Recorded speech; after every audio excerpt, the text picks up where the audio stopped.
अस्सलाम वालेकुम। आज की इस वीडियो में हम एफ़ डिस्ट्रीब्यूशन का थोड़ा-सा ओवरव्यू लेंगे।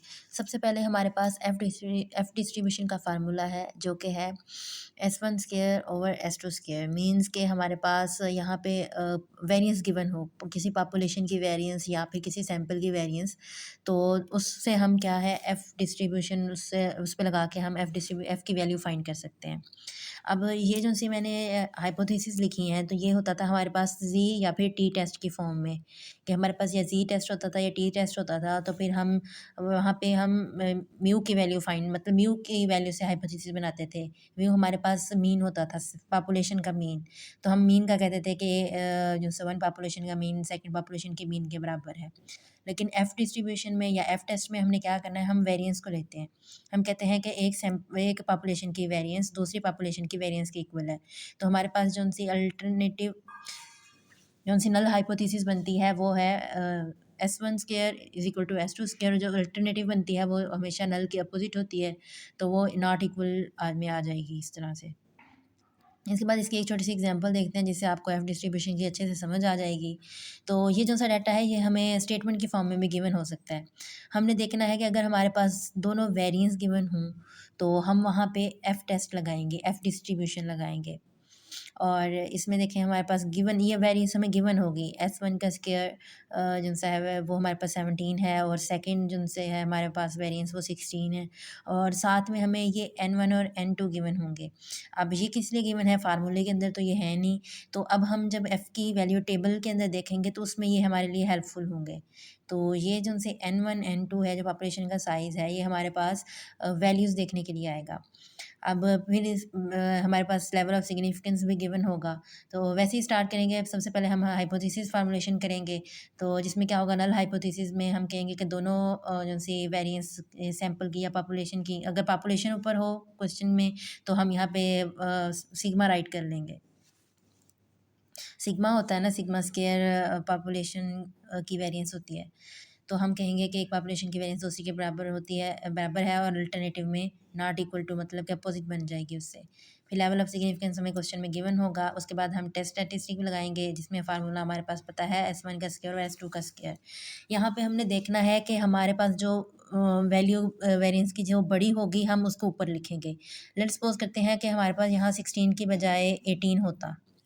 क्वेश्चन में ये सपोज़ करना है कि 18 होता, तो हम फिर फ़ॉर्मूला लगाते, वो होता हमारे पास S2 का स्क्वायर ओवर S1 का स्क्वायर और साथ में हम ये लिखते भी कि S2 का square is greater than S1।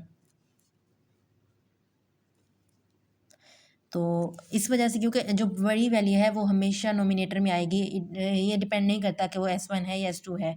अगर S2 बड़ी है तो फिर हम इस तरह नीचे लिख के और S2 को ऊपर ले जाएँगे। फ़िलहाल हमारे पास यहाँ पे S1 ही ग्रेटर है तो हम S1 को ही करेंगे। फिर नेक्स्ट है हमारे पास कैलकुलेशन आ जाएगी, तो हम सिंपल, बहुत सिंपल ईज़ी है, इस तरह वैल्यूज़ पुट करके हम एफ़ की वैल्यू कैलकुलेट कर लेंगे।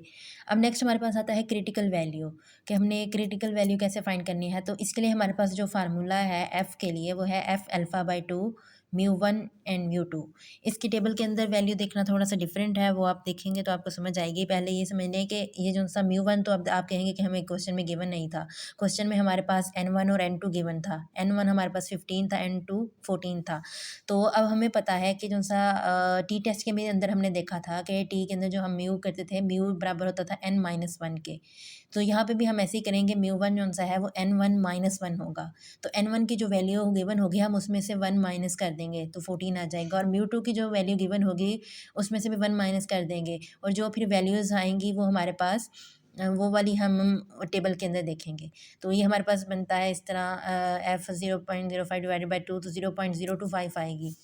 तो ये 0.025 और 14 एंड 13। अब टेबल के अंदर वैल्यूज़ कैसे देखनी है?